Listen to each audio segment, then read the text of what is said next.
It might help if I add myself to the stage. Yeah, that probably would come in handy. Hi, everybody. Jason here at Green Country Agriculture, 7:45 p.m. on a Wednesday night. It must be time for a live stream.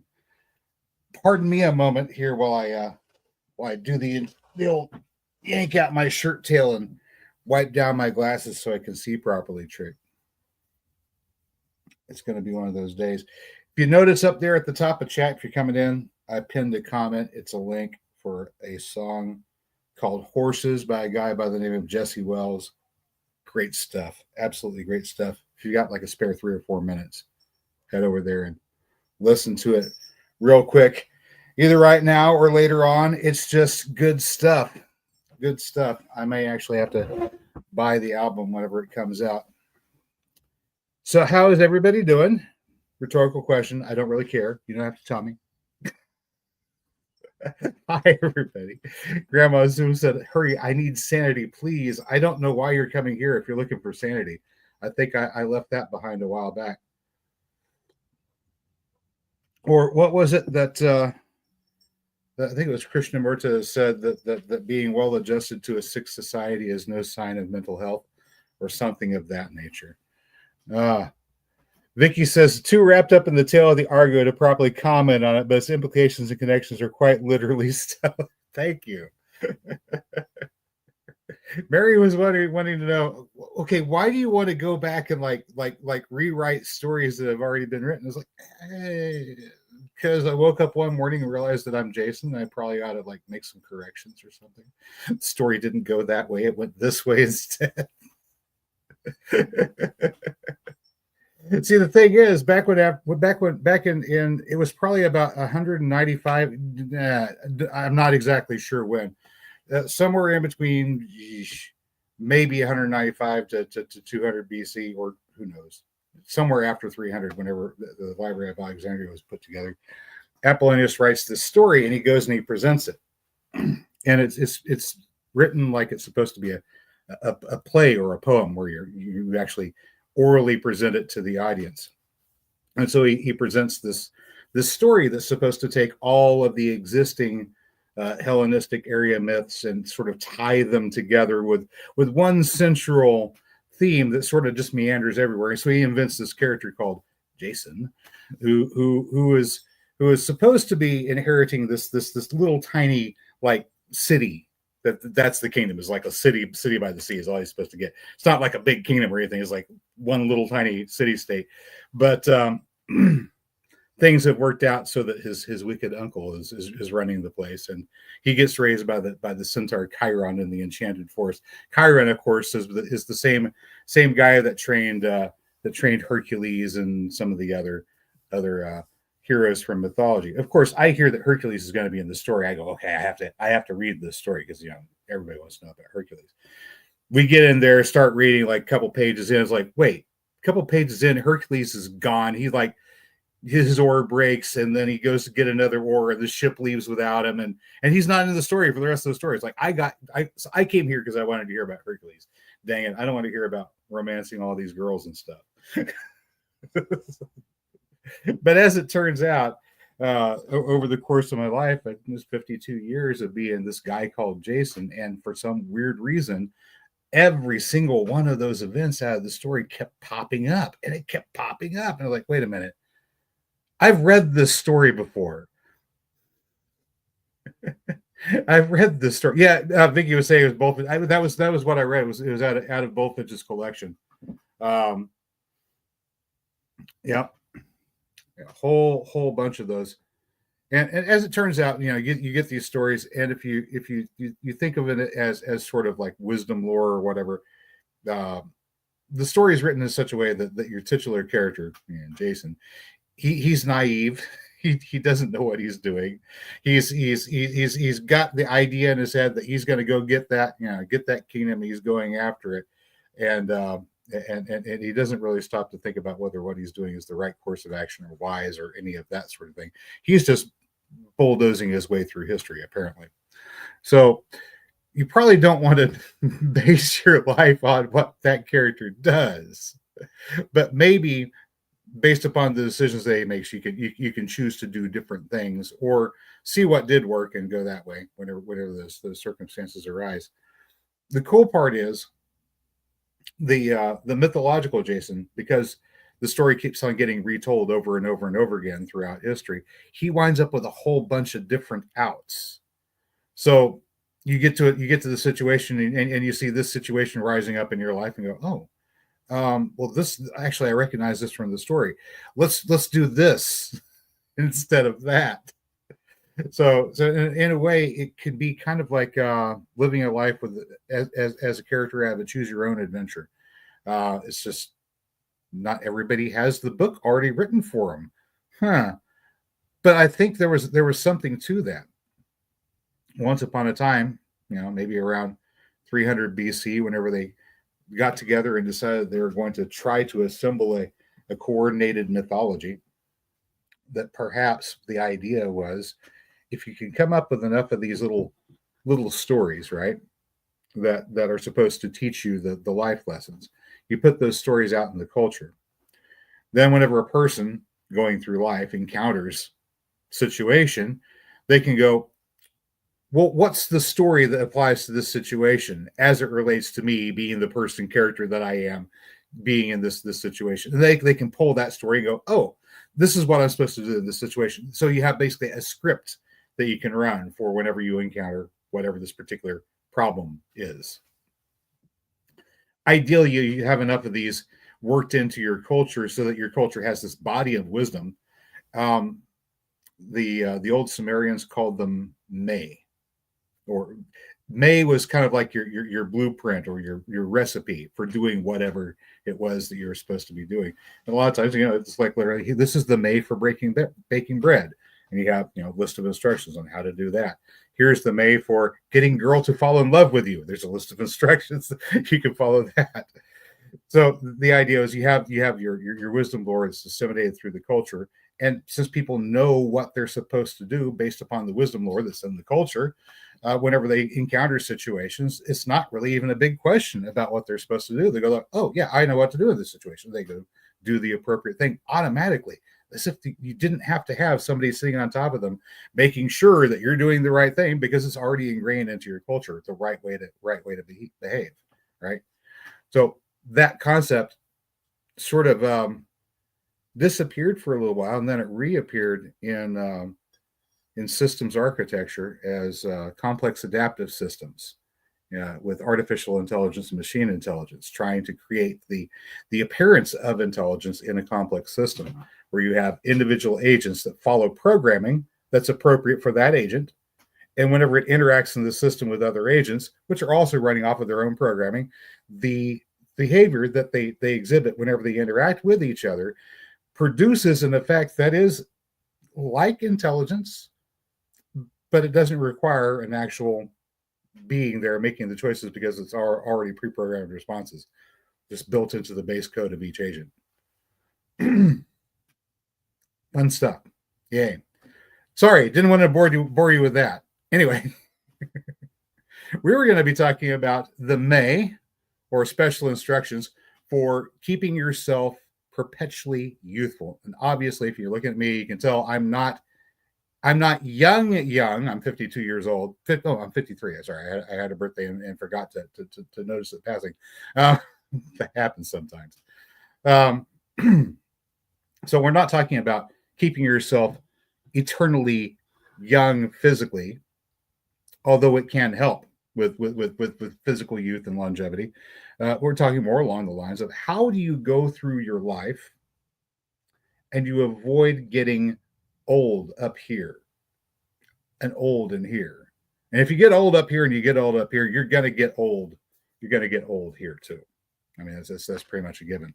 So how do you go through life and you manage to avoid that sort of, the secret's the red Smurf cap. That's what it is. That's what it is. The secret's all in the red Smurf cap. How do you get through life? And this came up because I wander the internet and I look for things, and I came across this young lady, starting up artist. I didn't keep her link, but she had put up this question. It was like, You know, I don't get it. How can you get old, right? Because she's in I think she's oh, hang on,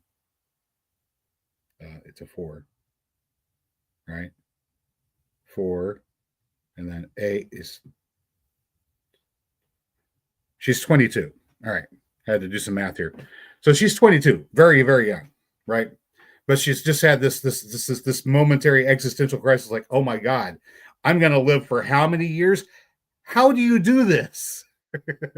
Because she's just got to that point where she realized that at a certain point there is an amount of repetition that you engage in, especially if you're going into the live a day work life, where you get up, you brush your teeth, you comb your hair, put on your clothes, eat some breakfast, maybe order, I don't know, and then you get in the car, go to work job 8 hours, come home, wash, rinse, repeat. You get 2 days off every week for a weekend, and then 2 or 3 weeks paid vacation. Woohoo, you're going to do this for 30 years.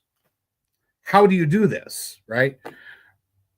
Well, obviously, that's not where your focus is going to be in that repetition of the thing. That's not where you're living at. So she's wondering, well, okay, this seems like an existential nightmare coming up ahead of me. How do you face this? So that was where this concept started at. And I responded and said, okay, there's a couple of things you need to know, right? A couple of things. The first thing you need to know is don't be a stoner, because that hurts the brain cells. It hurts the gray cells. Alcohol kills brain cells. Huffing paint fumes kills the brain cells. Refrigerant Freon kills brain cells. You get the idea.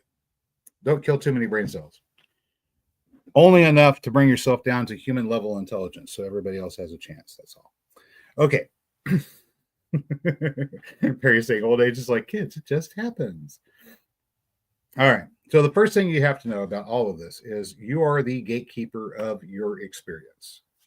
Period. End of story. Everything. Period. End of story. Because no matter what anybody tells you, or even what you tell yourself, no matter what you read, no matter what you see, what you decide that you are going to make a part of your being and your experience of this life is entirely up to you. Now, you may not be able to control what happens to you physically whenever you don't have any agency, being a minor or being weak and being in a position where you're being exploited. Yeah, you may not be able to do anything about that. What you can do is adapt and choose how you're going to process that experience and what you're going to do with it. Whenever you can get free of a bad situation. Having been in a bad situation as a young person myself, yeah, sometimes you gotta gut through it, and it ain't easy. But there's, at the end of the day, it's up to you how you choose to process that experience. Whether you say, I was a victim of abuse, or whether you say, I'm a survivor. I went through hard times. I came out on the other side. I'm okay, and I'm going to be okay, because whatever happened to me, that wasn't me. That was them, and I'm not going to be fazed by that, because I have better things to do with my life than dwell upon the past. So, that's the first thing. Second thing is, of course, the universe is mental. If you're going to have a young mind, obviously it has to start with mental outlook. But of course, for the Hermeticists following on, yes, we're going to be dealing with the principle of mentalism and probably the principle of rhythm today.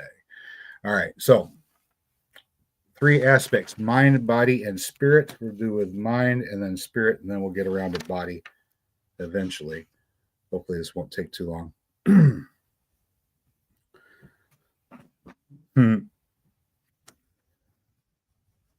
John's talking about LSD. Oh my gosh. Oh yeah. Mom's trip out to Haight-Ashbury. Well, as a result of that, apparently hallucinogens don't affect me, which is kind of a bummer.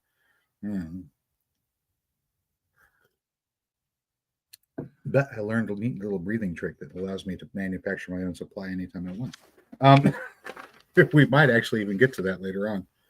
All right, state of being. What you think you become, right?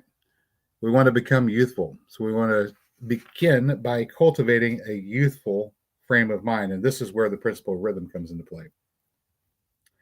I want you guys to think back, and you guys are all different ages. And this is kind of what I told this young ladies. We all go through cycles, right? And by cycles, it's like, we repeat kind of the same patterns, and then we come back around to the beginning, and then we start the cycle again, and we repeat the pattern, and then come back around to the beginning. But each time we're a little bit different as we go through, because we're repeating the same cycle as humans. So I'm using 9 years for convenience. You could probably do it in 7. If you do it in 7, you're going to be living life very fast.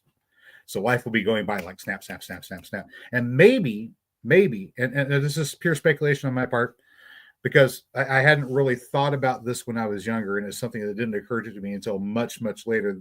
I didn't start knowing this. I kind of figured it out eventually. So I incorporated it later. But anyway, your first couple of years, you're coming into the world. You don't have a solid concrete framework for reality. Everything is new. You're taking all the new experiences and everything, the novelty, and you're putting it into your concept or framework of reality. Now, whenever you come back and you're repeating the cycle again, because you will, you're going to have a concept or framework of reality that's already somewhat formed, but you're going to be encountering more novelty, more new situations that you're going to be bringing in, incorporating, and putting into your framework of reality, right? So whenever you're at this 1, 2, 3 years old age range, 1, 2, 3 years old, this is what you're doing. You're encountering new situations. You're bringing them into your concept of reality. You're incorporating things, putting this together, all the new things, new novelty. 4 through 6, now you're taking what you've learned and you're starting to grow, expand, push your boundaries, expand out past boundaries, maybe solidify what some of those things are. Like, these are the things I've discovered aren't working for me, or things that I just don't like, or outside of my preference. And you establish boundaries. 7, 8, 9 years old, you're reaching mastery of skills, completion, and then you're preparing the way to get rid of the things that don't serve you anymore. Because part of the things that you're doing during this learning process, you're building framework, and you get to a certain point in the framework and say, okay, it doesn't serve me to engage in this particular type of thinking anymore. For a while it did, because I was in this particular situation. I didn't have any agency, right? I have to do things in order to survive, so I'm using this type of thinking. But you get to a certain point, you go, okay, now we're out of the situation, we're moving on to new situations. This type of thinking doesn't serve me anymore, or this type of activity, whatever it is, it doesn't serve me anymore, so I'm going to go ahead and get rid of it. And this makes the room for a new wave of novelty. So you hit 9 years old, and instead of hitting 10, you go, nope, instead of going 10, we're going to go back to 1, and we go back to 1 year old, and we wait for the new wave of novelty and go, okay, what's new? What's different? What can I incorporate into my framework now that I've cleared away the stuff that doesn't work for me? I have a functioning framework, of model of reality, the thing that works for me, my personal identity, all that good stuff. Now what's the new thing that we can add to this?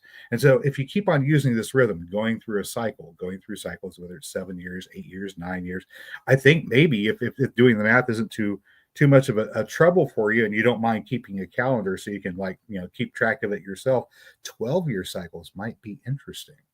If you could slow everything down to the point where your novelty phase is 3-4 years, growth phase 4 years again, right?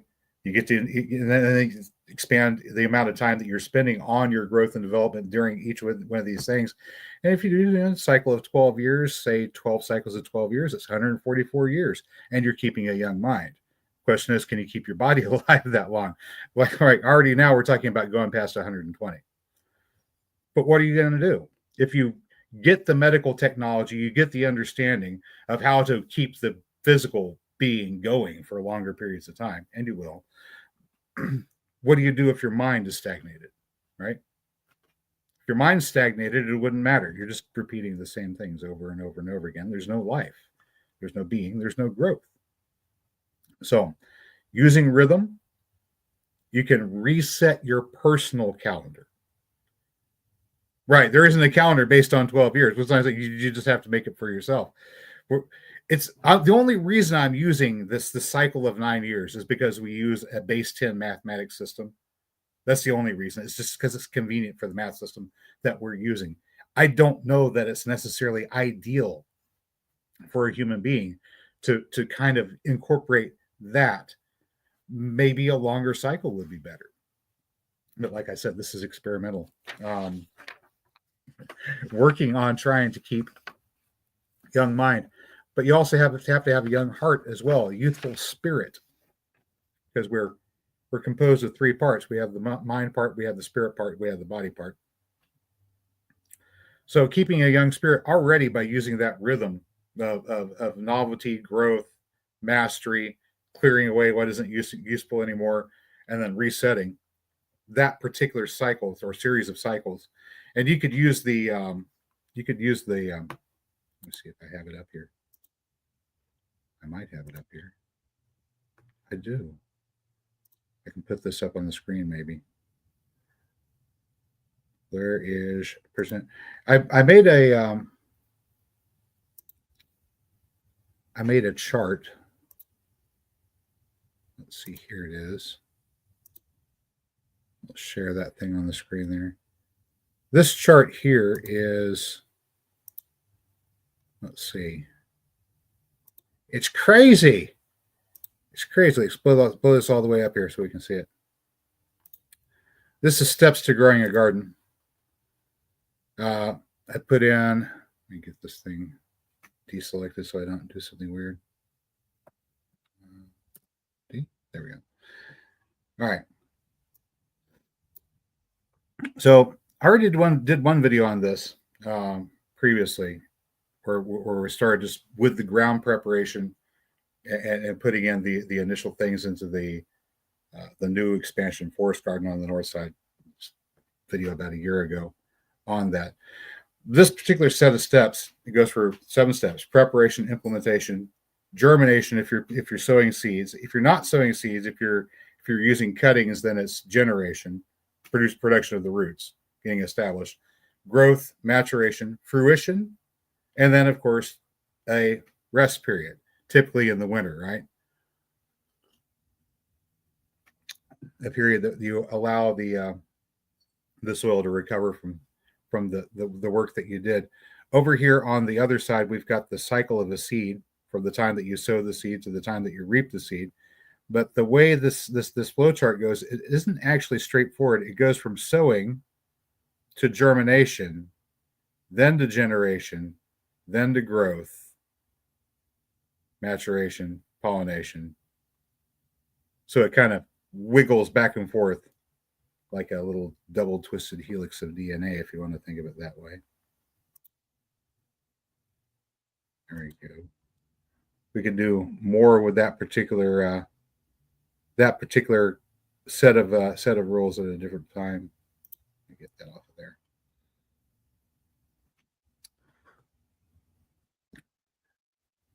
What's the guy drawn next to the list for?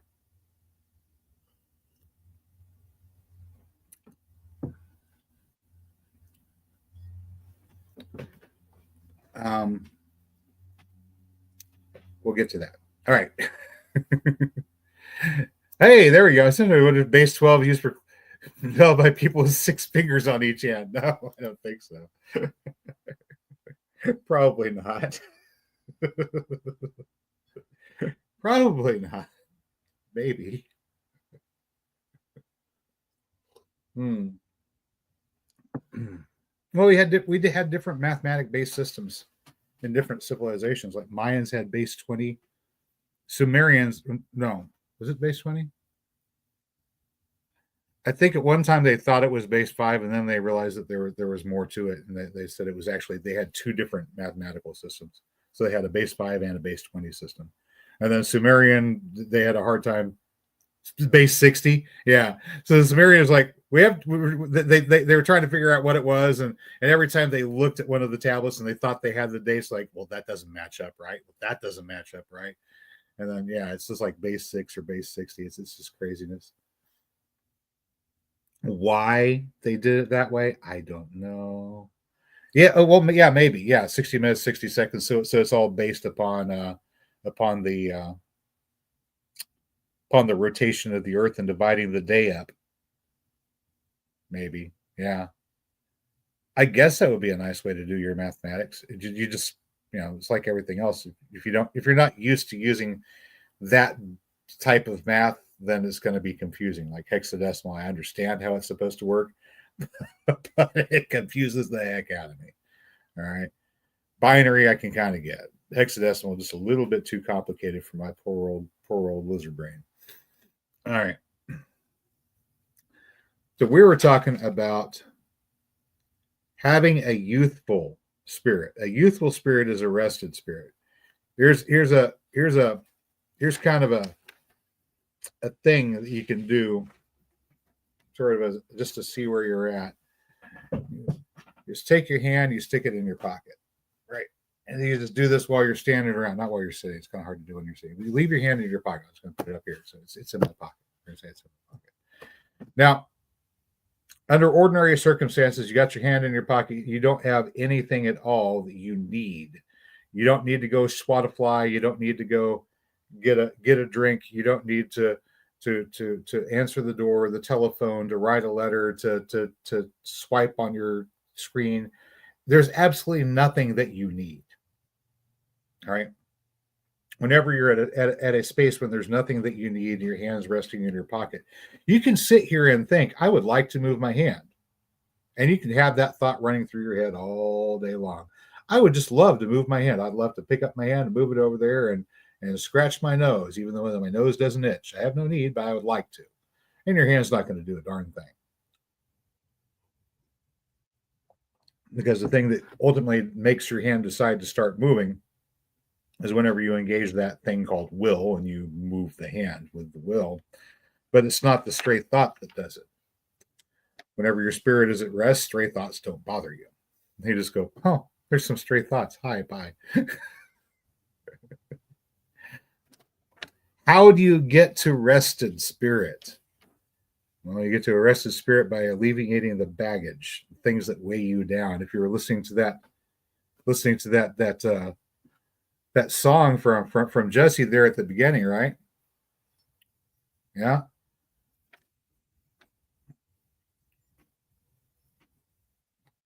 You carry the weight.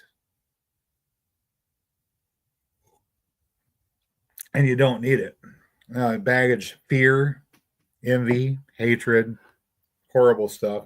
There's plenty of gurus out there that can teach you how to get rid of it. I'm not going to get into too much detail about it, but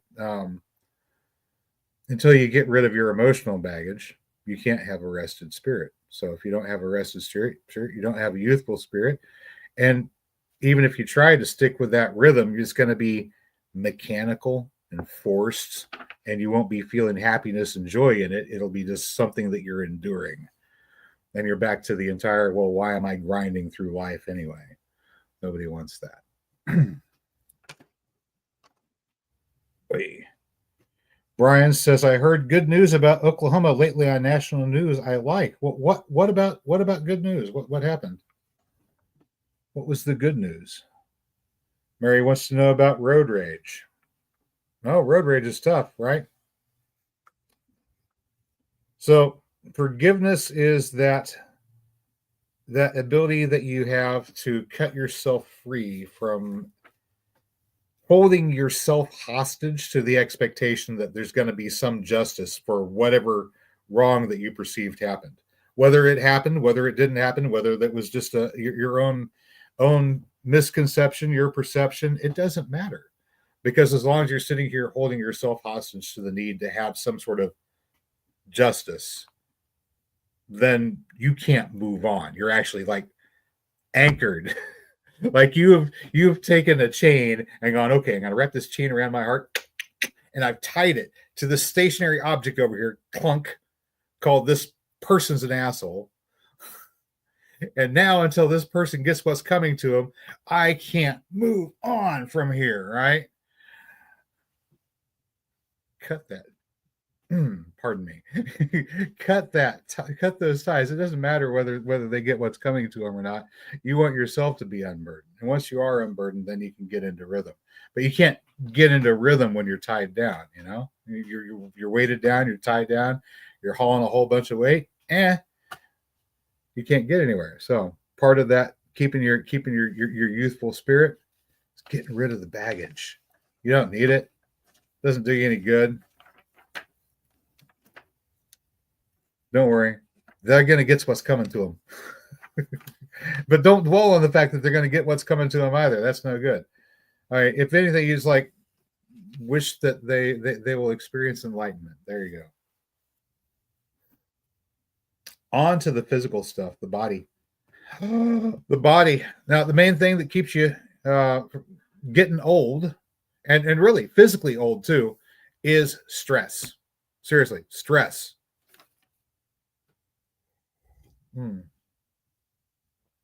Grandma's saying agoraphobia stops road rage. Ask how I know. Agoraphobia is the fear of going outside.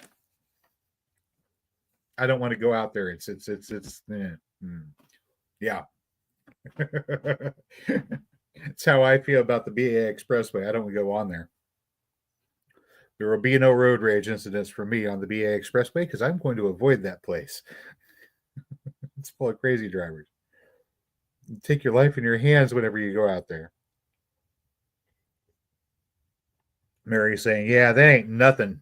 I have to drive in Dallas.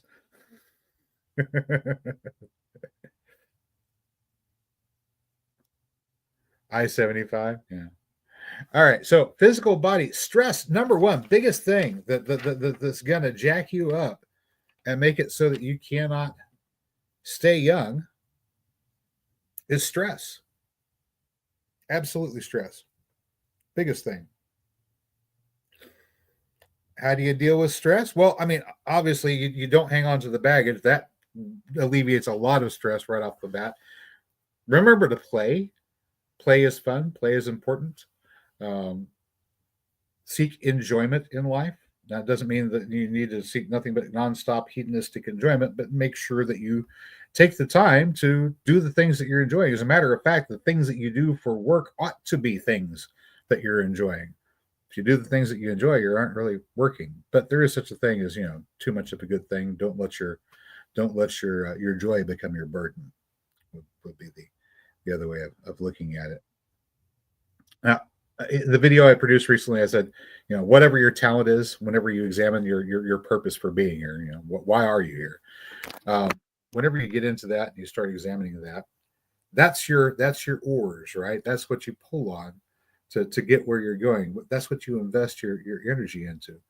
But if the thing that you have your passion for, that you've been investing your energy into, if that's taking so much of your time that you've made it work, then slow down, back off, remember to take a break, rest. One of those 7 steps is rest. That applies to you too.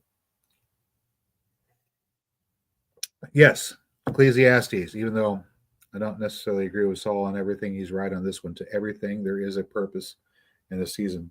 Everything, there's a season and a time and a purpose to everything under heaven. Was that the Carpenters that did that? The song? Yeah. So you have to rest. All right. Now, when it comes to the physical being, most important thing, and this is where it connects to gardening, because this is the entire purpose of gardening. The entire purpose of gardening is to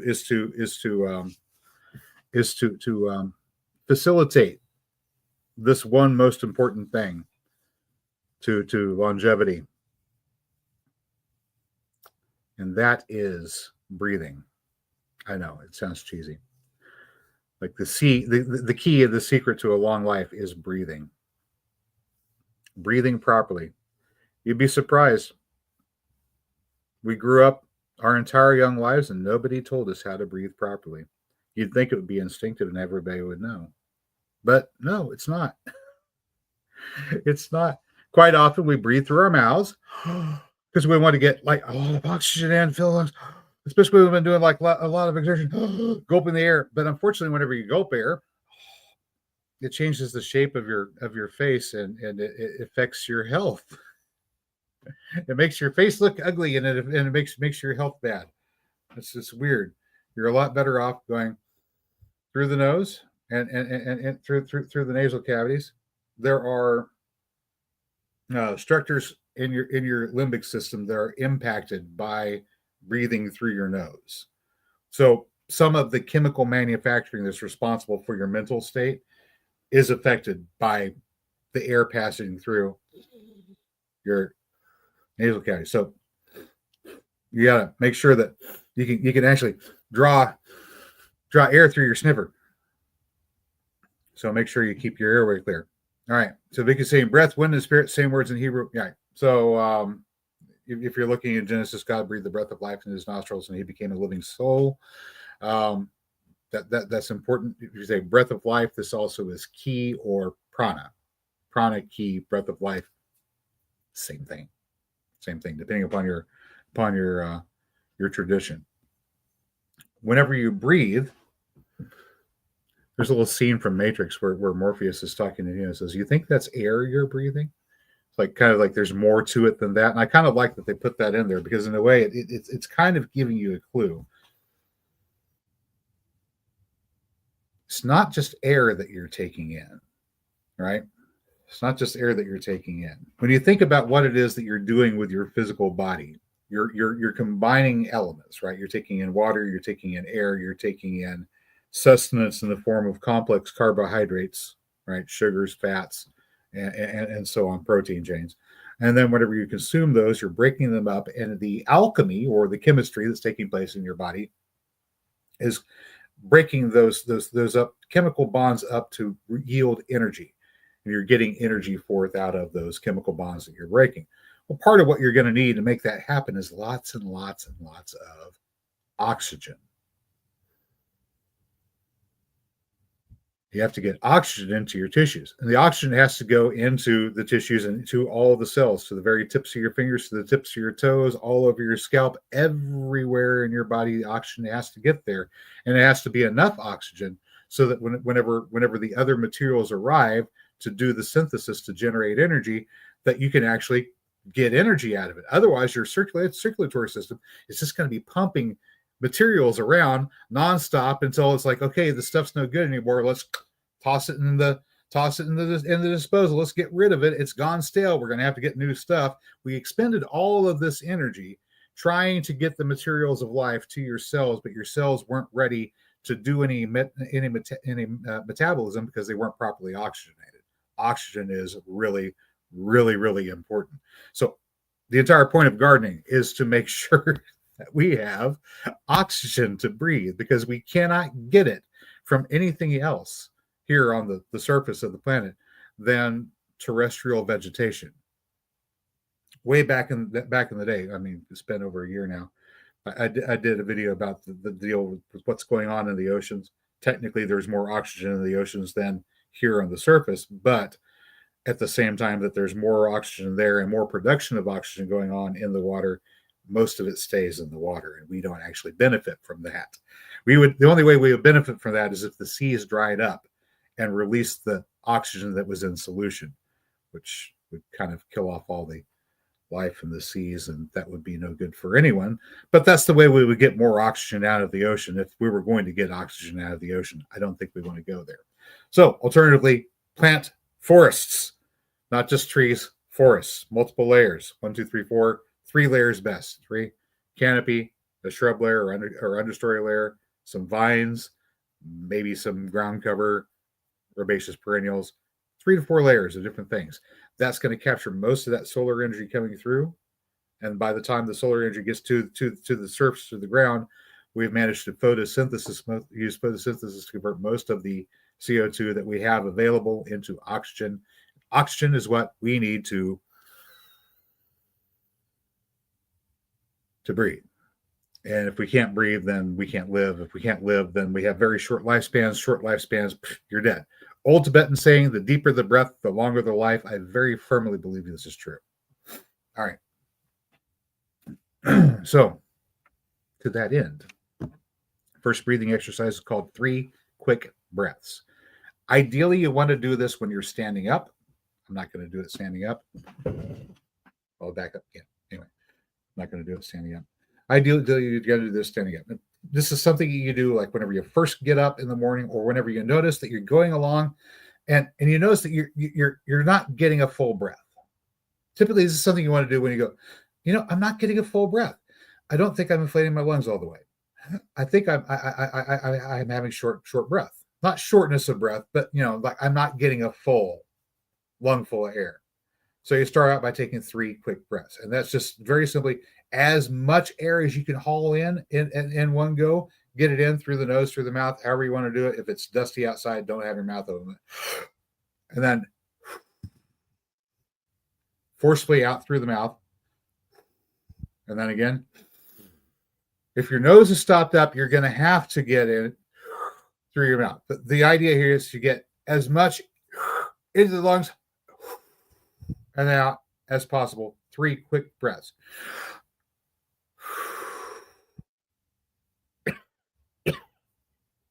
And you may cough. All right. But the idea is to do that 1, 2, 3 quick breaths, as much as you can get in, let it all out. And then after that, try to get back to your normal breathing rate and see, is your airway obstructed? Are your lungs filling up? Can you get your chest to fill up all the way? All right. If you get your chest to fill up all the way, you're ready to do something else. If your chest is not, then breathe normally for a little bit and then try 3 more quick breaths and then go back and see if you can get the chest to fill up all the way. And you may wind up having to cough again. After a couple of times, if you can manage to get your lungs, your chest to come up and rise filled with air, you're good. All right, we've got that part out of the way. So far, everybody managed to breathe and get your oxygen into your chest. This is kind of important. Remember, I said the planet has lost some atmosphere.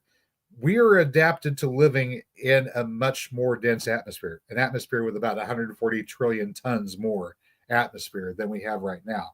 So in order to get the oxygen to actually absorb into our alveoli and our lungs the way it's supposed to, we actually have to increase the pressure. The way we do that is compression breathing. We'll get to that in a minute. But right now, we're just trying to get an actual full lung full of air. Vicky says, symptom I remember most vividly from a pulmonary embolism was the increasing inability to breathe deeply. I know, it's terrifying, isn't it? Whenever you realize that you're not being able to get a full breath, which means you have to breathe faster. And whenever you breathe faster, it's more exertion. More exertion means you're burning more energy. So you're burning more energy trying to get the oxygen that you needed to make the energy in the first place. So you're just less and less efficient, less and less efficient, less and less efficient. And that inefficiency drags you down. It's dragging your body down just the way having a burdened heart, right? A burdened psyche weighs your spirit down. So get to the point where you can get your lungs filled. All right, next we're going to do 10 breaths. 10 breaths. And we're going to do them in a special way. I might have to turn sideways here. So we're going to, it's going to be weird. And I probably will stand up for this. All right. So we're going to do 10 breaths this way. First, you inhale and fill your lungs the way you did ordinarily anyway. Just fill your lungs. Step 1. Step 2, once your lungs are filled, take your gut right down here and push your abdomen out. Like push it out, like you're trying to make a pot belly. I mean, like deliberately try to look like Santa Claus. Push your belly out. And whenever you do that, what you're doing is you're moving all of your internal. You're going to be standing up whenever you do this. You're moving all of your internal organs out of the way, so that your diaphragm has room to move down further. So, I got my lungs filled. That's great. Did you realize that your lungs are not filled? You thought you had a full breath. Actually, you've been thinking all this time. Okay, lungs are full. That's full breath, right? No, it's not. That's maybe a third of the breath capacity, the lung capacity they actually have. So here we go. So yeah, breathing with the belly. So if this is called Qigong Taoist Buddhist breathing with the belly. So if you're going to go look up a book on how to do this, so you do independent private and do it's great stuff. So pushing the belly out moves the diaphragm out of the way. Now it's just moves the intestines out of the way. Now your diaphragm can drop. Okay, instantly if you want to be able to do what Mel Gibson's Qigong master was able to do. but do it for real. This is how you get there. All right. It's better for your own health than trying to be a healer on somebody else. The Reiki healing, it's got its uses, but it's the patient heals themselves, just like the student is the one who learns. The teacher can't do anything except, make a conducive atmosphere for a student to learn in. Same thing with health. The physician isn't the one who heals you. He just helps you get to a point where you can heal yourself. That's what the physician is doing. All right. So once you push your belly out, your diaphragm can drop down. We got this filled up. Now we're going to go move the belly out. And since we now have room to move the diaphragm, we're just going to go ahead and keep on breathing. And it's going to feel like you're actually pushing air down into your belly. It's crazy, right? All right. That's step 2. Step 1, chest. Step 2, push the gut out. Let your diaphragm move down. Keep on inhaling and then out. I'm showing you how to do this in 3 steps before you actually do it. All right. Here's your 3rd step. After this, 1, 2. Now you'll find that you actually still have a little bit more room at the top. So bring your diaphragm and your intestine back in. And as you do, finish topping off your lungs. So 3 steps, your lungs are filled to capacity. Now, at this point, you want to start applying compression. All right. But we're not going to do that yet. We're not going to do that yet. With this next 10 breaths, you're going to take 10 breaths. So you do 1, 2, 3. Chest, gut, chest again, and then exhale. Also, whenever you're doing this, when you inhale, you don't necessarily have to have your tongue at the roof of your mouth when you inhale, but when you exhale, always drop your tongue down here. And as you're exhaling, you want to think about all of the toxins that were in your bloodstream that got exchanged in your lungs whenever you took that breath, the stale air, the CO2, everything that's with that.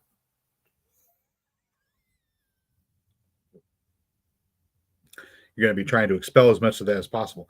And you may even notice that there's like kind of a quality to your breath as you're exhaling when it's coming from like deep down in your lungs where you haven't gotten anything up and out of there in a while. It's like you can like feel it's like, oh, this stuff, it is stale air that I'm getting out of my system as you get that exhalation going in and out of your system. So do this 10 breaths. 1, 2, 3, exhale. And on exhale, lower your tongue 10 times. And then see how you're doing. Walk around. You may need to cough. As a matter of fact, you may not be able to get all the way through 10 breaths like this before you have to cough, especially if you've been smoking. Incidentally, don't smoke within a half an hour before or after doing these kind of breathing exercises. Don't do it. Don't do it. It'll make it rough. And of course, whenever you're exhaling, do remember to lower your tongue, because whenever you get to the point where you're actually moving qi and you don't lower your tongue and you're circulating qi and you don't think about, and you move your conscious awareness up to your head and your consciousness and your focus is on your head and you're moving all the qi to your head, you'll cook your brain. You're going to give yourself a crazy headache. I mean, it'll be okay. You'll be fine, but you're going to go, wow, I didn't realize I was going to do that. Brian says, it sounds to me like you're teaching people how to smoke pot, but I'm playing along. Incidentally, if you do this, and if you do this property, you'll be able to manufacture your own endocannabinoids, and you won't need to smoke pot.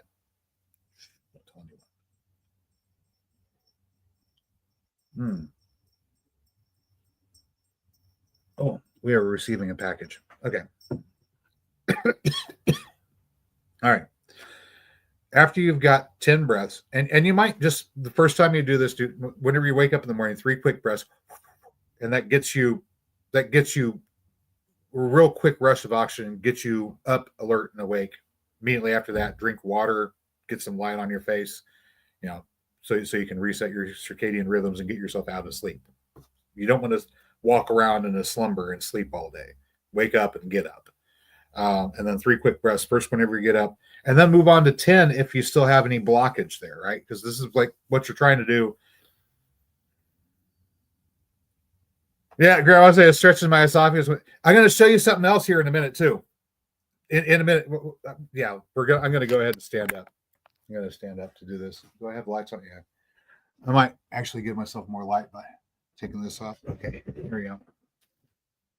Okay, I'm glad you're doing this. This is great. All right, yep, pot belly right here. Ah, look at that jiggle. Okay, so you're up here, and then move your belly out, and then keep breathing, and then bring it back in, and you'll find that you have just a little bit left at the top and out. Now, once you can do this and you don't cough every time you do it,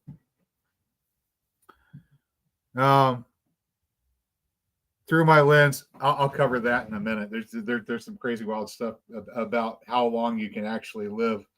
The Essenes were thinking, yeah, easily 1,000 years, and they were already hitting ages of like 120 back in Jesus's day. They were living to be 120, which was, at a time when 60 or 70 is tops for just about everybody. That's like double the lifespan. So the techniques do work. It is science. There's a certain degree where it does connect to spirituality, but don't worry. You don't have to change your religion in order to breathe properly. Okay. As a matter of fact, it may help you out with whatever your spiritual practice is. So give me a second here. I'm gonna have a little schmutz on my camera. All right. So once you got 10 breaths down, here's the next bit. We're gonna work on actually doing compression breathing. So after you go ahead and take a few breaths until you're back to your regular normal breathing pattern. You don't want to be like out of breath from having just been doing 10 breaths, 3 breaths, whatever it was you're doing. Get back to your regular normal breathing pattern. All right. Now the next time you do your breath, you're going to want to go ahead and do that 3-stage breath that we talked about before. Chest and belly, and then back up chest again. But now we're going to try to squeeze, like compress the muscles here in your abdomen to try to squeeze your lungs. Now, whenever you do this, you may fart. If you need to fart, incidentally, this is a good way to make it happen. If it's not a fart, then you're going to need to run to the bathroom. So, whenever you start to do the squeeze, go ahead and clench the sphincter up tight so that nothing gets out that way. All right. And then up here at the top, back here at the back of your throat, you have what's called your glottal stop. Okay. This is right back behind your tongue. You can effectively close off your throat like that. All right. It's okay. You're not going to be trying to talk anyway. So you're trying to stop the air from getting out the top, and you're trying to stop the wind from getting out the bottom, right? So when you're at the top of that breath, you've got 1, 2, 3, and then you've drawn everything in. Tighten here, squeeze, and hold that, and hold it for maybe 3, 4 seconds, 5 seconds, 6 seconds.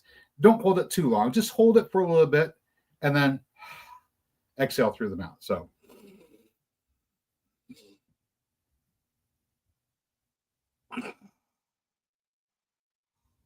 just like that. All right. So 1, 2, 3, compress. 1, 2, 3, exhale. And then do this for a couple more cycles.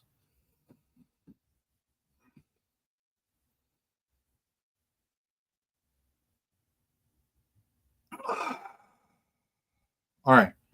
Whenever you're doing this, if you notice that you're having pressure building up here, right? Pressure's building up here, building up around your ears, building up around behind your eyes. If that's starting to happen, what I want you to try doing is try to imagine that you're moving the place that you are thinking from, the place where your focus and awareness is, from here down to here. So from here down to here. So pressure starts to build up here in your head, move it down to here. And if you can, keep moving it down to to here. So right below your belly button, above your pubes, right there. So this is called Dantian for Qigong practitioners. Dantian is this spot right here. It corresponds to right back here on the spine, on the sacrum, where you have there's like 6 different nerve endings that pass through there.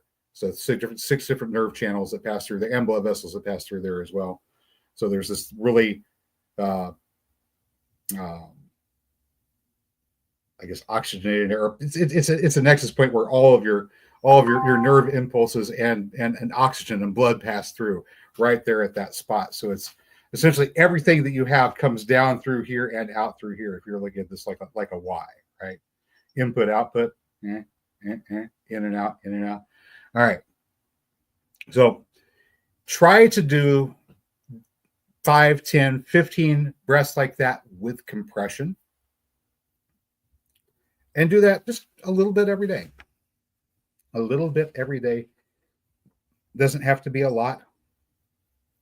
I think the yogis are saying like 20 minutes in the morning and 20 minutes at night. Well, that's kind of intense. But just 10, 15 minutes a day that you sit there and just go out, say hello to the sun.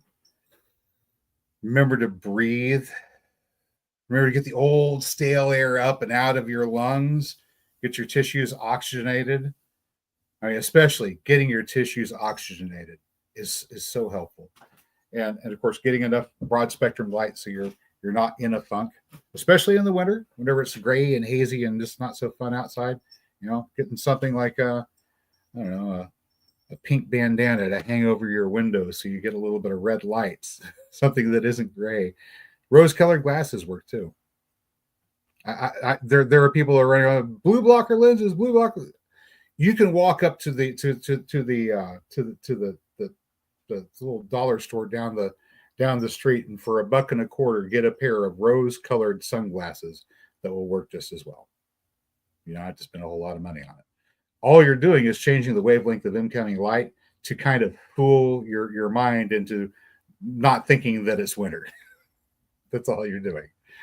You're giving yourself a wavelength of light that's increasing your mood.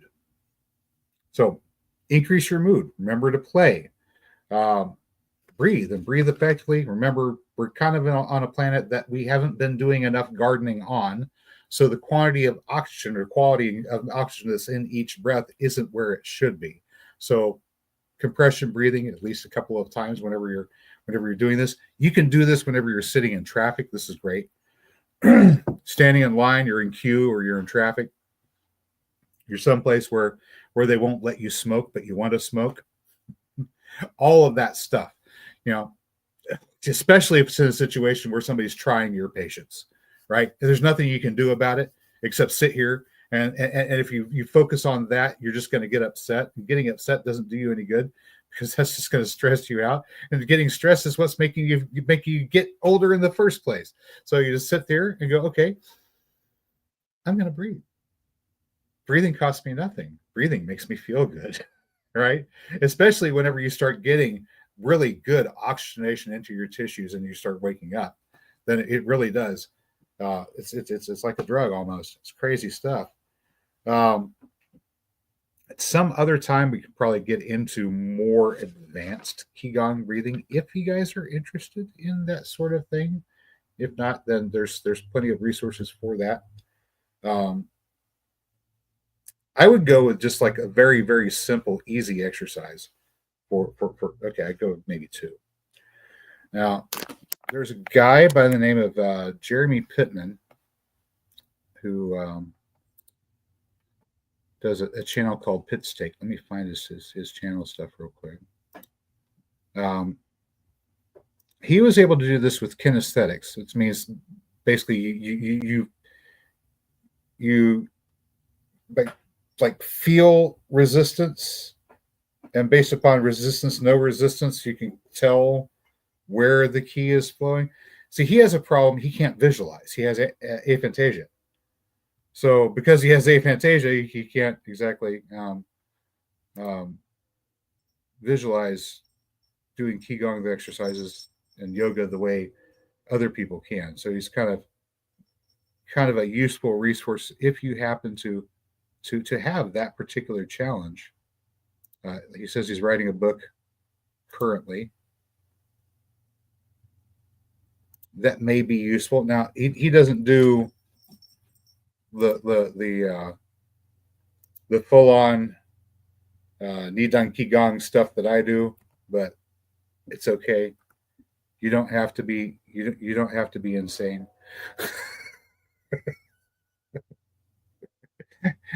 I think knowledge of God is sufficient. You know, if you have an enlightenment experience, you realize, aha, you know, you have an enlightenment experience. That's great. All the mysteries of the universe can be revealed, but you don't have to get them all tomorrow. All right. So I don't know if this exercise I'm getting ready to share with you is going to be in his book or not. I talked with him a little bit about it, and he said he probably is going to include something like that in there, and he's going to have to get it from somewhere. And you can borrow this one from me. I stole it from the lamas in Tibet, and it seems to work fairly well.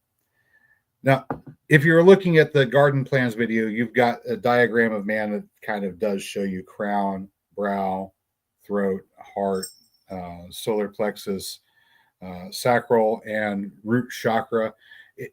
If you were looking at the other spaces, it also showed space above that and below that, because there are more chakras beyond what defines a human being, but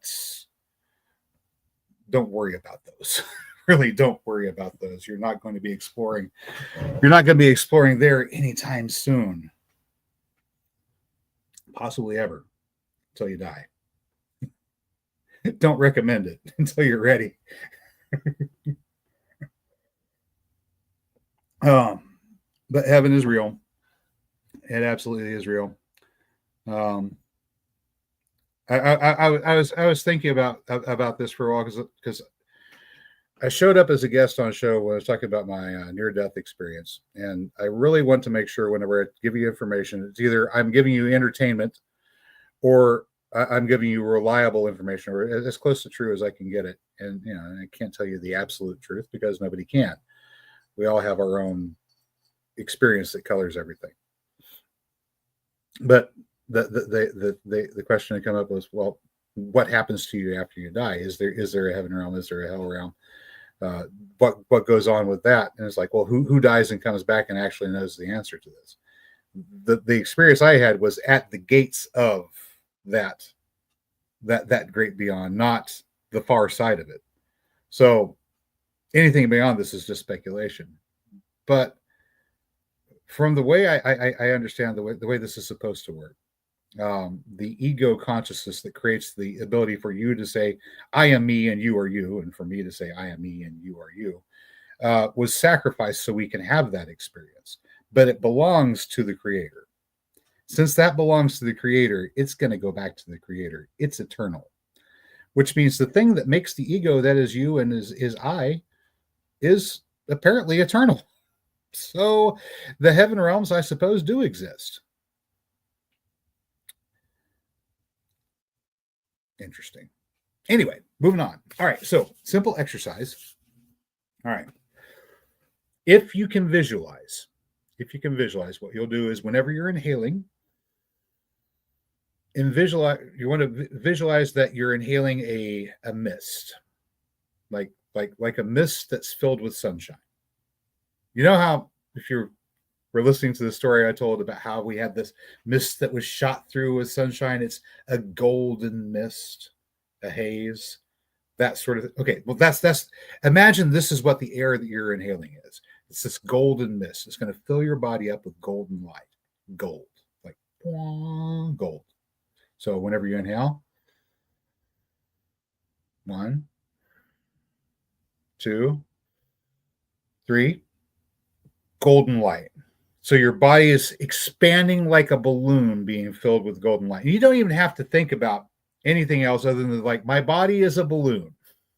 It's a balloon that I'm filling up with this golden light, expanding, a balloon, expanding. And the light's going out as you inhale. It's going all the way down to your toes. and you exhale.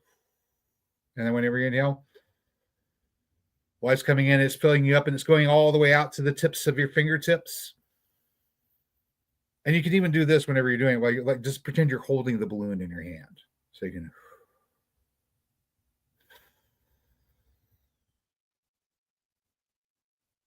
So you're filling this balloon filled with golden light, filling it all the way up, and let it out. And as you let it out, think about all the tension in your body. Think about the block, the crud, the stuff that you don't want to hang on to, the stuff that isn't really a part of you. You're not going to consume that and make it a part of your being. It's the sludge, it's the crud, get rid of it right on out. Exhale that too. So in golden light, out whatever garbage is coming out, right? And now you do that, incorporate your multi-stage breathing. So chest, belly, back up to chest, compress, exhale. Or on exhale, drop your tongue. Because about this time, now that you've been incorporating the moving energy in and moving energy out, if you aren't moving your tongue down, that's when you're going to get a headache. Don't believe me, try it sometime. It goes away, but it's not incredibly pleasant for a minute. So, golden balloon exercise, great stuff. Next one.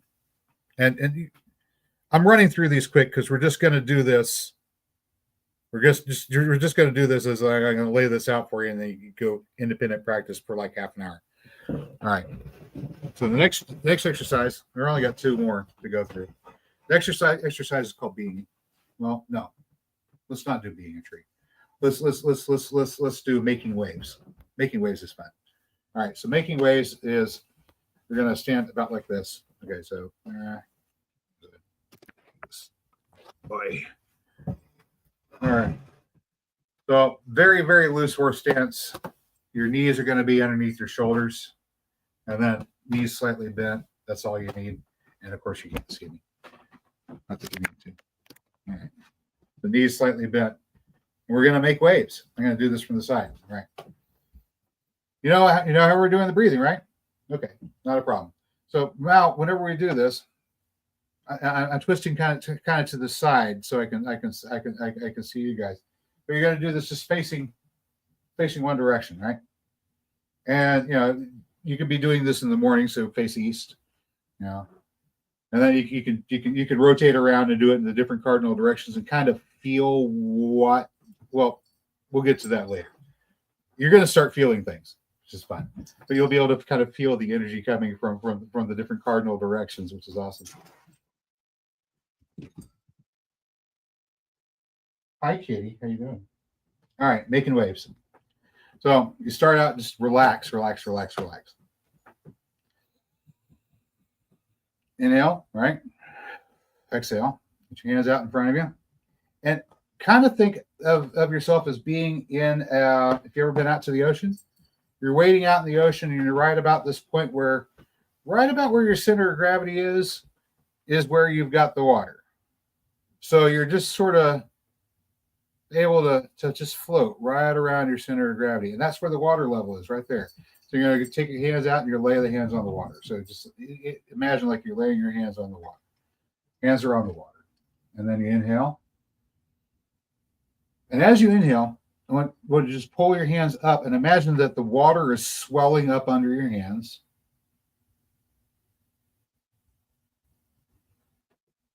And then whenever you exhale, you just push that wave out. That's all. That's all you're doing.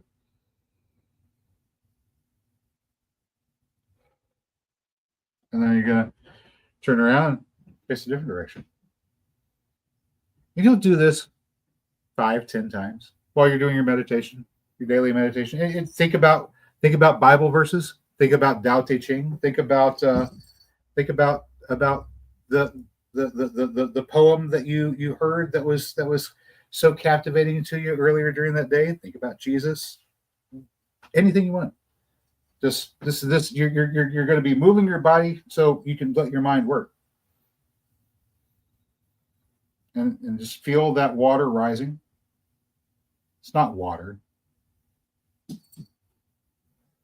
And then feel it push away from you. Now, whenever you first do this, you may not notice anything, which is why I was kind of thinking about showing you the tree exercise first. But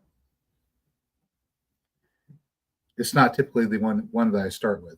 All right. So whenever you've done a few quick breaths and you've gotten yourself sort of relaxed out a little bit, we're going to start being a tree. All right. This is very easy, fun, easy to do. Preferably you get your shoes off so you can feel your toes, because your toes are going to be kind of like the roots, and these are going to be like your branches, and this is your trunk, and you're going to be a tree. All right.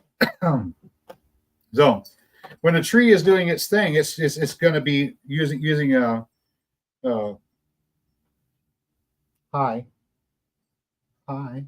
using capillary action to draw water and nutrients up from its root zone. So that's what you're going to be doing. You're going to be imagining like the air that you're breathing. While you're breathing, you're going to be moving light, golden light, which is like the water coming up from the ground, up through the root zone, up through down here to Dantian. And instantly, whenever we're doing this the first time, whenever we stop, we're going to stop right here. We're going to hold it there, right? And then whenever we go again, we're going to go from here up to here, leave it here. And then the next time we're going to bring it from here up past the brow to the crown, up, out, and down. All right. So here we go. So as we inhale, here's what we do. Take your arms, and you're going to be gathering all of that ki, all that energy from the earth. So we already done a few breaths. We've already expelled our old stale ki, right? So now we're going to be gathering up fresh new keys coming from the earth, coming from where you live, coming from the atmosphere around you. Now at this point, we've got drawing up through the roots through to here, and where our inhalation is at chest, right? Okay. From here, now we're going to drop belly, continue to inhale to heart, draw in, continue to inhale. All this time in, we're inhaling. All this time in. And whenever your palms pass your face, you may feel something. Don't freak out. Just don't freak out, all right? When your palms pass your face, you may feel, just don't worry about it. Just don't freak out. And then up. And whenever you've got your full breath, hi, Miss Betty, ma'am. I don't want you not on my desk right now. When you got your full breath, and you're ready to exhale, bring your palms like this together, and then out.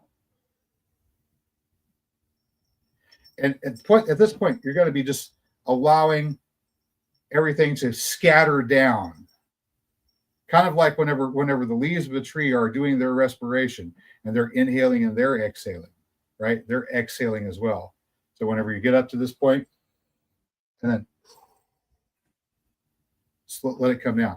Cycle through this a couple of times, and as you are bringing your palms down, you're going to feel a tingling sensation running straight down your arm, out to your palm, possibly out to the tips of your fingers. Guys, you are feeling ki.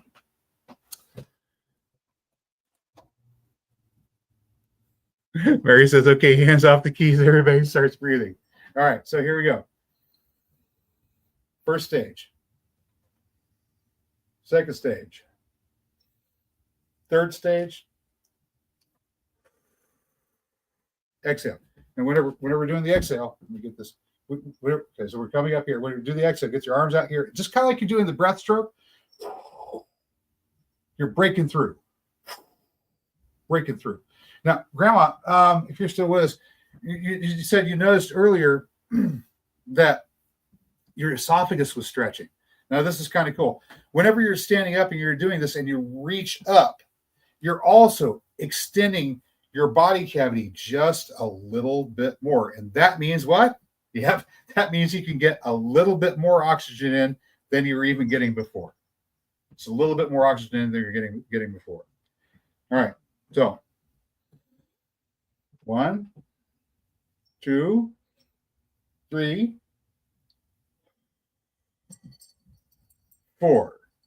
And Grandma's feeling the hands tingling. Okay. So now the next time, whenever you do this and you're starting out with just that I'm standing in a pool and I'm feeling the waves rise up, and I push that away. I rise it up and I push that away. That you'll be able to feel that sensation a lot better. And whenever you're doing this, whenever you're not just trying to expel bad energy, like I've had a bad day, I'm in a bad mood, I'm just trying to breathe through this so I can just realign myself. So once you've got to the point where everything's flowing nice and ready for you, now you can start doing fun things like, no, I'm going to send some energy out to the universe, to the environment around me. Just send some energy out to the universe, to the environment around me, and then pull that back in.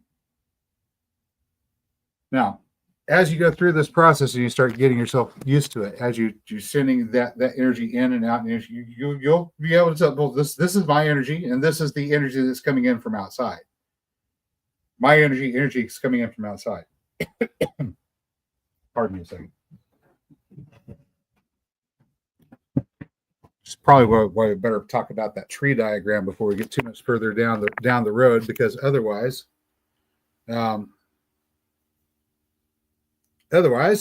you might need a priest. Because this particular technique is exactly how you're able to open up a conduit so you can speak to the divine or whatever else you're attuned to if you're not attuned to the divine. And if you don't know what you believe about God, if you have no foundation at all, and you start doing this energetic practice, you're going to encounter what we call the serpent.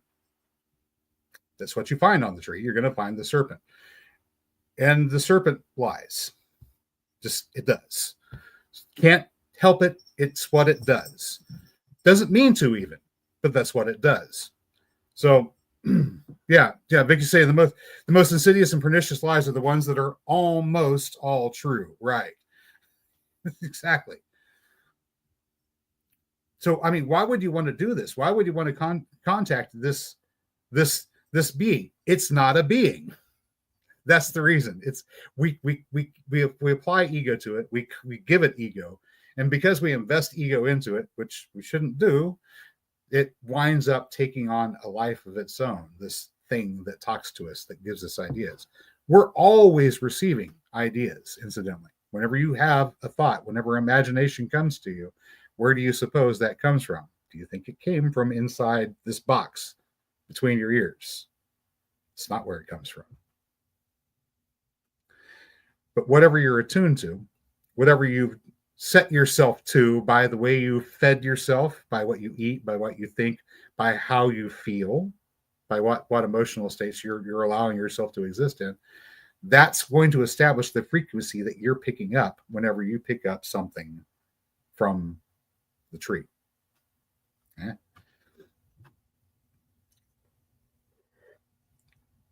So the very first thing that you need to know is the creator of all, God, the real creator of all, is good.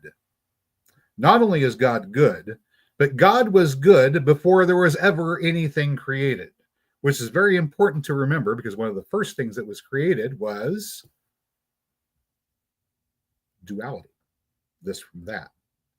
Because we have knowledge of duality, because we have knowledge of polarity, that there is things defined by their opposites. When we think God good, that must mean that there is right. But God is not evil, and there is no evil that God has created. How is this possible? This seems like a contradiction, but remember, God existed before creation. The act of separating this from that created polarity, created the knowledge of polarity, created the knowledge that if there is something that I can perceive as good, there must be something that I perceive as evil. But God is not evil, nor is God's creation evil. John is saying, didn't he create Lucifer? Right. The serpent that always lies. The serpent that always lies. Why does the serpent always lie? Because the serpent is in this physical manifestation of reality. It's cut off from the totality of experience, which is God, but is always self-referential. So he's looking at himself and going, the only thing I know is my experience. And my experience is I'm God. So I must be God. But he's not. But he only gets that ego if you apply ego to him. So whenever you have these experiences, you think that you've got someone or something that's talking to you like this, remember, it only has ego if you give it ego. Whatever it's saying to you, that's not who you are. So don't incorporate it into your being.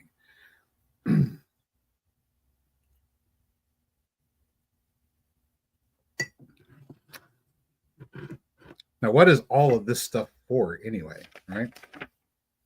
Well, whenever you've managed to get yourself opened up this way and you're properly aligned, you are dealing with God who is good, not God who is good and bad. No, God is always good, nothing but good, always has been, always will be. Our entire fall was looking at the creation and saying, oh, I see a fault with it. But that was simply because we now have an individual ego perspective that can have things happen to it that it doesn't like. God is good. If there's nothing else you know in the universe, your foundation should be God is good. Universal truth. Anything that seems to contradict it, it's the problem must be my perception. Either you're lying to me or I'm not seeing it clearly, but God is always good. First thing you have to know. All right. Second thing, if it can be known, God knows it. Third thing is, if it can be done, God can accomplish it. All right. So if it can be known, God knows it. If it can be done, God can do it. Are there things that God doesn't know and that God can't accomplish? I don't know. Can't answer that question. I'm not God. Don't you love the way I sidestepped that one? All right. So there's three things that we can know. Fourth thing, God is eternal. No beginning and no end. This is important. Very important. Because the serpent will tell you that it is the beginning and the end. The actual creator is eternal. Doesn't begin and doesn't end. One of the ways you can know you're talking to a serpent, not to God. All right. So yeah, fear of the Lord is the beginning of wisdom. Also realizing that you don't know anything.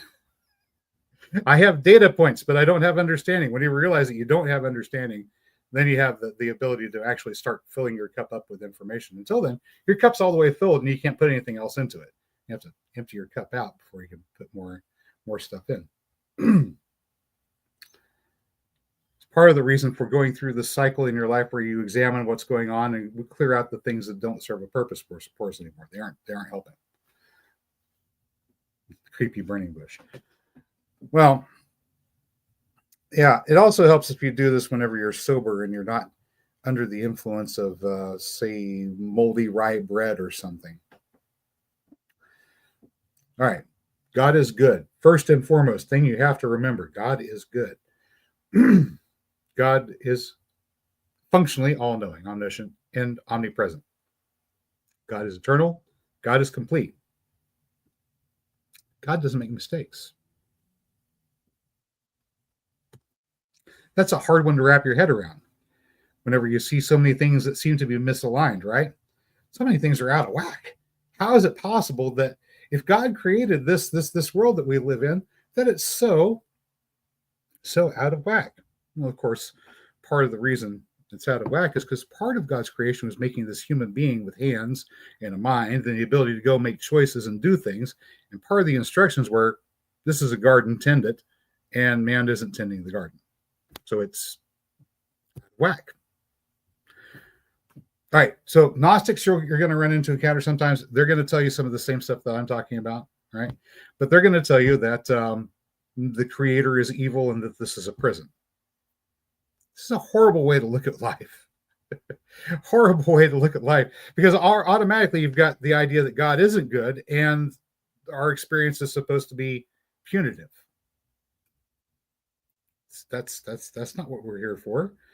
What were we here for? Oh yeah, we're here to tend a garden. That's right. We're supposed to tend a garden. That's what we're here for.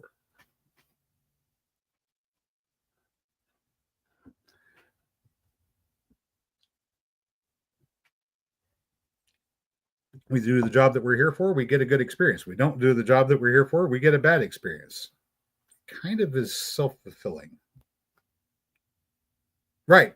Dickie says he can't contradict himself. Exactly. He cannot contradict himself. Cannot. So whenever God says everything that I created is good, Everything that I've created is good. He's meaning he created it all good and for good purpose. Now, if we're interacting with the creation and we go, well, it doesn't seem good to us, it's a matter of perspective, or it's a matter of I didn't understand. What did Jesus say? My people perish for lack of knowledge because we don't understand. We don't see the whole picture. We know parts of it. And then whenever we try to go off and thinking that we know everything, the empty knowledge bit, we go and we destroy the thing that we're supposed to be working on preserving.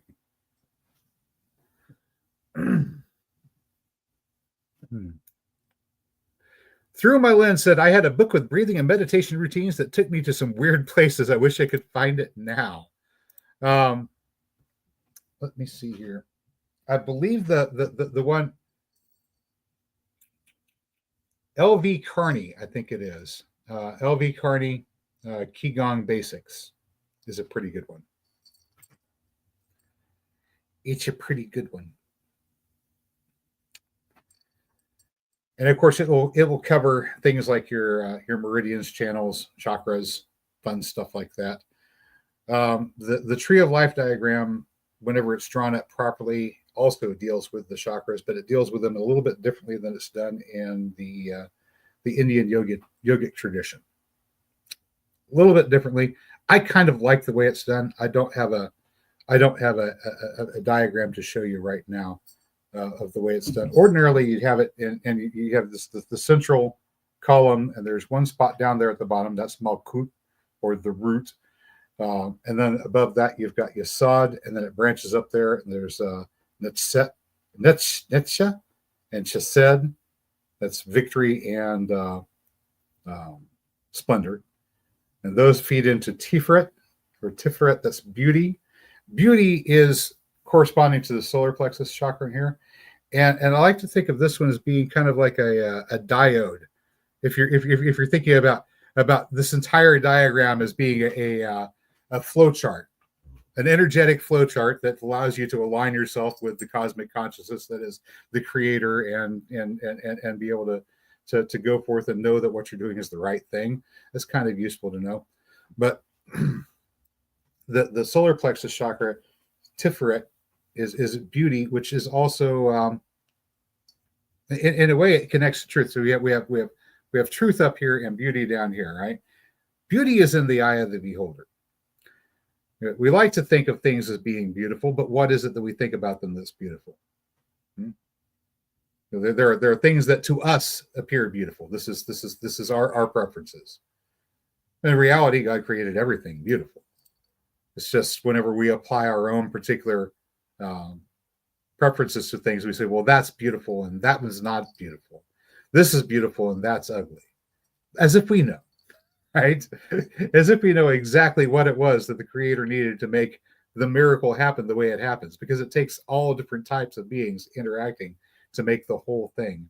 And the whole thing itself is perfect and beautiful. Whenever we look at something in it and go, well, that's not perfect. Of course it's not perfect. In and of itself, it can't be. It'd be impossible for it to be perfect because it's just a piece of the whole. But the whole itself, as the creator has designed it, that is perfect and that is beautiful.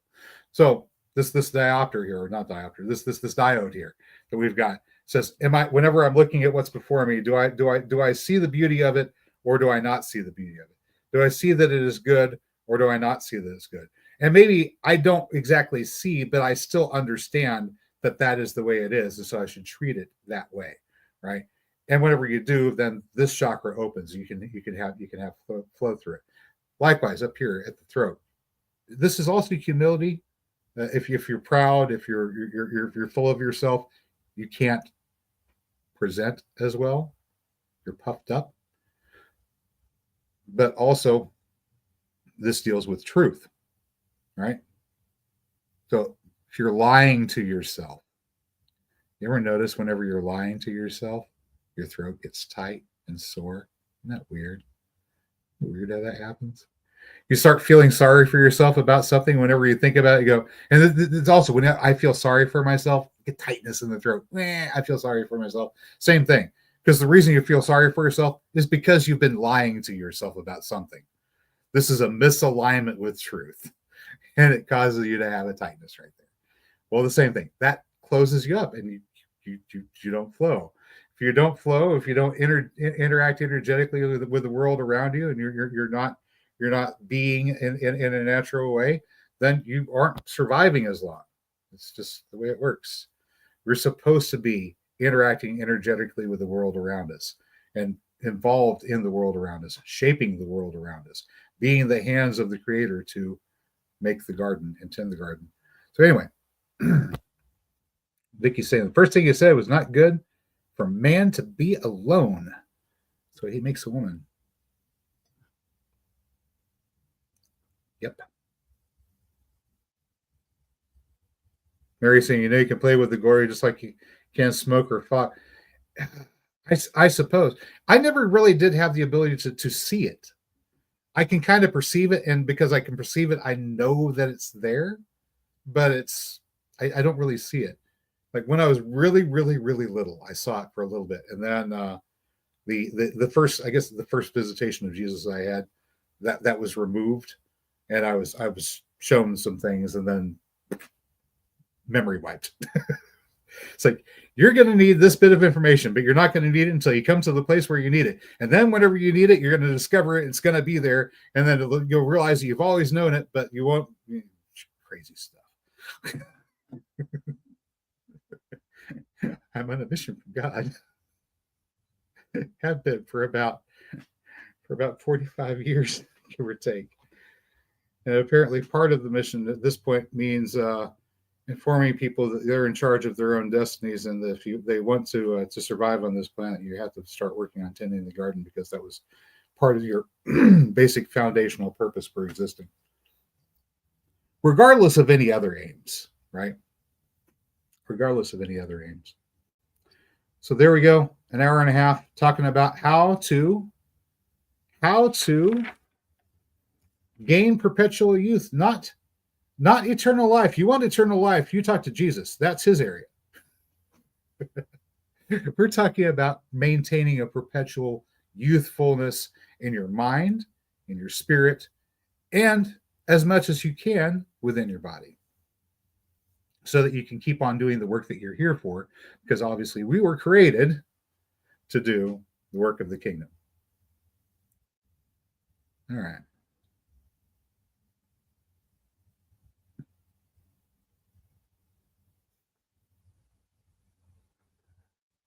Oh, Mary's talking.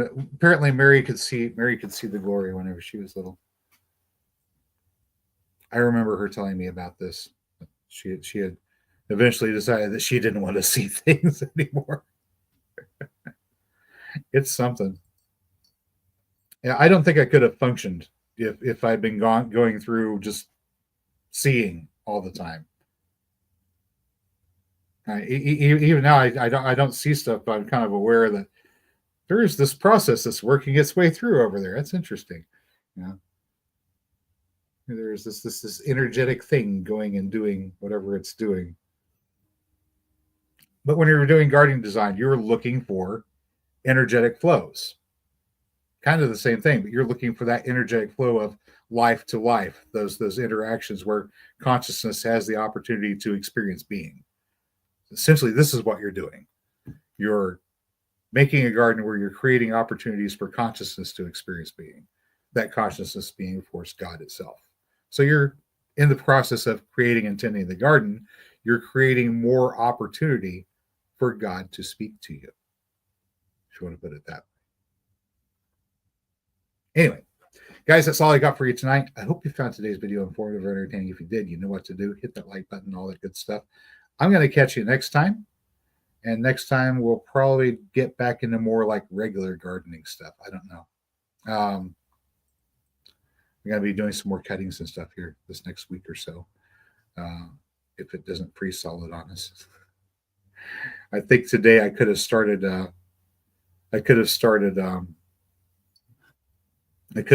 digging.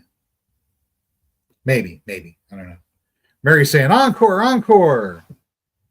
But yeah, there you go. Grandma Zoo is saying thank you. Well, I'm glad that you got some almost immediate effect from that. It's like if people who actually do it will go like, what? Wait, tingling sensation. What is this? And then whenever you're like out in public and you feel it, and you're like, wait, what was that? And then you beginning to realize that every living being does have that sort of biomagnetic field around it, and you're able to notice it, to feel its presence. And then as you begin moving your awareness around, you can start, looking at the different parts of your body where you've got injuries, where you've got blockages, where you've got kinks, and you start working on getting those to clear out. And then you move your awareness, and eventually one of these days, not right away, and also, once again, the 6 things to know about God. God is good. God is knowing. God is powerful. God is eternal. God is consistent. God is unerring. Makes no mistakes. All these wonderful things that you need to know about God. Keep these in mind, because whenever you encounter some energetic presence, whether it's a presence or not, or just a waveform that is trying to tell you something different, you're already going to be able to look and know, even if it's like a really powerful delusion that's trying to send to you that no, it's like this. You're like, yeah, right. No, I'm not listening to you, because I know that God is good, right? Ideally, if you're in the right place to begin with, you're not going to be encountering things on the lower end of the energetic spectrum, ideally, but you can let thoughts get into your head. You can let ideas take root. And if you let thoughts get into your head, if you let ideas take root, you can start to tune yourself lower and lower and lower. And then you're going to start to be hearing things from some things that aren't very nice. I only really had that happen to me once, and that was because I needed to do something specific. Call it an inspection of the pillars of the universe, or something, I guess you'd say. I had to make contact with a point in space and time whenever every lie that had been told. If that makes any sense. And then get that waveform to share its perspective with me. This let me look at every lie that had been told throughout history, not like the ones that I'm familiar with, right? Things that I'm not familiar with don't make any sense to me, right? But that fabric of myth, we'll say, all the lies that I know are lies, that I know contain some sort of truth. Whenever you examine them inside out from that perspective, not believing any lie, the part that's true becomes impossible to hide, to the point where you'll wonder why you didn't notice it before, because it's everywhere. Anyway, there you go. More stuff for later. Right now, it's time to go to bed for me. And I suppose, guys, remember, first thing in the morning, whenever you wake up, get some water, not coffee, not even tea, just water, good clean water, sunlight or broad spectrum light if you can. 3 quick breaths, right? 3 quick breaths, get your airways open, get breathing. And the fuller and more complete you can make your breathing, the longer your life is going to be. I mean, the longer your life is going to be, period. Whether you have a youthful mindset or not, that full, complete breathing and getting your tissues oxygenated is going to do wonders for your health overall, and of course, helping with that youthful outlook. Anyway, I'm going to go ahead and get out of here and feed the cats and a few other things. I hope you found today's video informative or entertaining. If you did, you know what to do. I will catch you next time. But until then, get out there and get growing